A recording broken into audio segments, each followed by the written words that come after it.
सायाव जोंहा दाबो फोथायनाय दङ बिथाङा फैयोब्ला दाबो बर'फोरनि सावगारिया सोलायगोन बेखौ बयबो साफ्रोमबो बर'आ खिन्थु फोथायो बेनिखायनो दिनै गिदों आरो जोंनि माखासे दैदेनगिरिफ्राबो गिदों बिथाङा बाहेराव फैयोब्ला जोंहा आरो जायगा थानाय नंला बेबायदि गिनाया गोबांहा दङ दिनै आसाम सोरखार भारत सोरखाराबो दङ बेनिखायनो मा खालामबाय खायदा खैदा खालामनानै आरोबाव एखे रायखौनो दाखालि हाइकर्टआवबो जाबसिननानै होफिनबाय हायोमोन इच्छा खालामबा सोरखारा खारन कर्टआबो सोरखारनि आखायावनो दङ बिनिखायसो कर्टनि समाव साननैनि गेजेराव बेबो सानसेया मामोन फोर्थ सेटारडेमोन फैखालि कर्ट जाया सेकेंड सेटारडे आरो फोर्थ सेटारडेआव जिखुनु कर्टआनो बन्द थायो तो शुक्रबार 24 तारिख खालि मा खालामबाय कर्ट बहायब्रबबाय सानसेयावनो खननै जेखौ माने कर्टनि नियमा थिना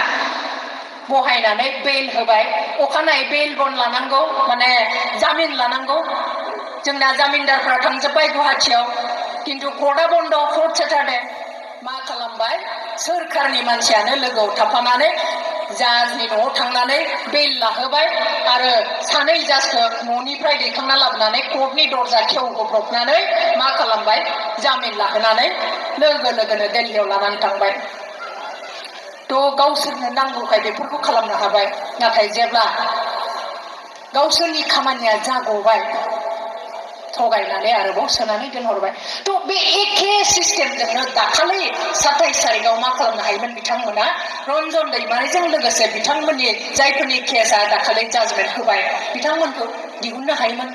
दिनै बिथांमोननिनो सासे जोंनि गेजेराव दंफैयो राजु सरकार जायहा बर' नङा थेवब्लाबो दिनै बर'नि थाखाय सेक्रिफाइस खालामनो बिथाङा रेडि आरो खालामबाय दिनै 12 बोसोर जाबाय बिथाङा जेलाव थानाया आरो दाखालिनि रायाव बिथाङा जेलाव हाबहैफिननांगोन लांफैथ'वाखै दासिम माब्ला लांफैगोन मिन्थिया बिथाङा आरोबाव जेलाव थाहैबावनांगोन माबादि दुखुनांथाव आरो जोंखौ बेबादिनो थगायबाय थादों आरो दिनै बे थगायनायाव जोंनि मानसियानो सहाय खालामदों सोरखारि मानसिफोरखौ बिनिखायसो दिनै हादों नङाब्ला जोंखौ इसेबां गोरलै थगायनो हाया दुखुनांथावा बेसो बिनिखायनो दिनैनि बे सानाव जोङो रंजाथावब्लाबो जोङो बांसिन दुखु मोननायखौसो फोरमायगोन दिनै गोबां एनडिएफबिनि मुङाव आरो एनडिएफबिनि जोहोलावफोरा 1986 निफ्रायनो मुंख्लं जाबोबाय बे मुंख्लंफोरनि सिमाङा दिनै जाफुङाखिसै जायनि न'खराव सोरनिबा फिसा हौवा सोरनिबा बिदा सोरनिबा फंबायफोरखौ बे हारिनि नामाव खोमानानै लानांबाय दिनै बिथांमोननि न'खरा मिन्थिगौ आरो दिनै बिनिनो आंबो सासे मुंख्लंनिनो बिसि आं प्राउड फिल खालामो आं सासे मुंख्लंनि बिसि आंनि फिसाया हारिनि थाखाय सेक्रिफाइस खालामनानै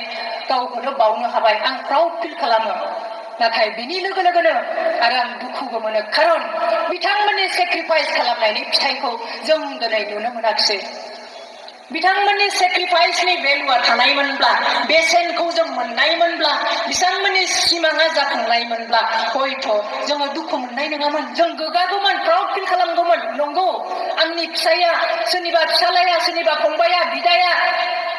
दिनै जिउ बावनायनि थाखाय बर'फ्रा नैबेबायदि मोनसे गोगोम खुंथाय मोननो हाबाय नैबेबायदि मोनसे जोङो फिथाइ मोननो हाबाय होननानै जों मा खालामनो हागौमोन प्राउड फिल खालामनो हागौमोन जों आरोबाव मा खालामनो हागौमोन गोसो देरगाय आरो गोग्गानायजों जों बुंबावनो हागौमोन नाथाय जों दिनै दुखु मोनो जोंनि फिसाइफोरनि सोरनिबा फिसाफोरनि सेक्रिफाइसनि भेलुखौ दिनै जोंनि मानसिफ्रा होनो रोङाखै मान सनमान होनो रोङाखै जोंनि दिनै सोरखाराव थानाय दैदेनगिरिफ्रा दिनै नाय सोरबाया मुंख्लं जानायाथ' थांबायानोसै बिथांमोननि खोथाखौ जों रायखांलिया दिनै जेलाव थानाय जायफ्रा गोथां मुंख्लं बिथांमोननि थाखायबो दिनै सिन्था खालामनो बिथांमोनहा सम गैया